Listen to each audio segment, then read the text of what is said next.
আসসালামু আলাইকুম রহমতুল্লাহ বরকাত। আজকে আপনাদের দেখাবো, দেখেন আমাদের সিজন অলরেডি শুরু হয়ে গিয়েছে।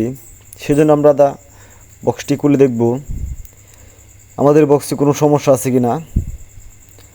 কারণ অতদিন আমাদের সিজন ছিল না, সেই সিজন না থাকার কারণে অনেক সময় আমরা বক্সের অবহেলার কারণেই বক্সে আপনার পোকা হয়ে যায়, লার্ভা হয়ে যায়, যে পোকাগুলোর কারণে আমাদের বক্সটা সমস্যা হয়। এবং রানীটা ডিম পারতাছে কি না সেটা দেখার জন্য আমরা বক্সটা খুলেছি।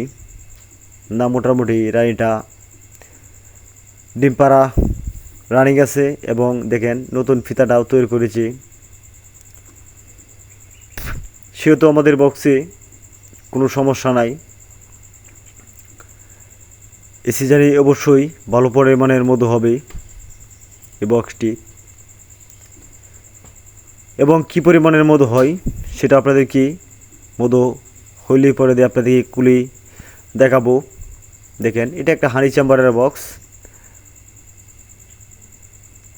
তো এই বক্সটি হানি চেম্বার পর্যন্ত মাছি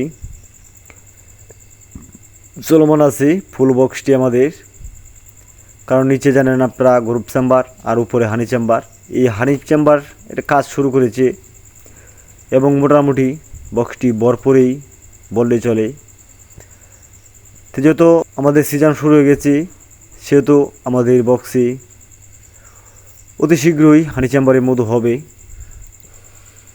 এবং হানি চেম্বারের ফুল বক্স ফিতাগুলা তৈরি করা আছে এবং কিছু সংখ্যা মধু রেখেছি, কিন্তু আপনাদেরকে দেখানোর মতো না যে পরিমাণের মধু রেখেছি। সেহেতু আপনারাও এভাবেই বক্সগুলা অবশ্যই সুন্দর করে সিজনের আগেই দেখবেন, তাহলেই বক্সের আর কোনো সমস্যা হবে না। আপনারা সিজনে সবসময় মধুর সংখ্যা বৃদ্ধি পাবে। কারণ আপনারা জানেন আমাদের বক্সে প্রচুর পরিমাণের মধু হয়। এটা আপনারা ভিডিওতে দেখতেই পারেন। দেখেন, আসলেই ভিডিওটা ক্লিয়ার হয় নাই, কারণ প্রচণ্ড রোদের মধ্যে ভিডিওটা করার জন্য ভিডিওটা ক্লিয়ার হয় নাই।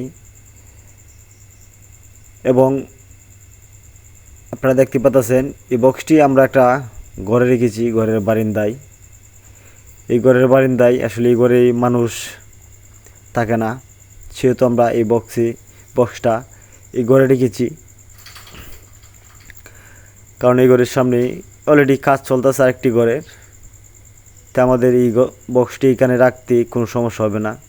তো যাই হোক, ভিডিওটা ভালো লেগে থাকলে চ্যানেলটি সাবস্ক্রাইব করে আমাদের সাথে থাকুন এবং শিখে থাকেন দেশি মৌমাছি পালা এবং মৌমাছির দ্বারা মৌমাছির বক্স বানানো, মৌমাছির সরঞ্জাম তৈরি করা, সেগুলো আপনারা অবশ্যই শিখতে পারবেন। সেই বলে বিদায় নিলাম। আসসালামু আলাইকুম।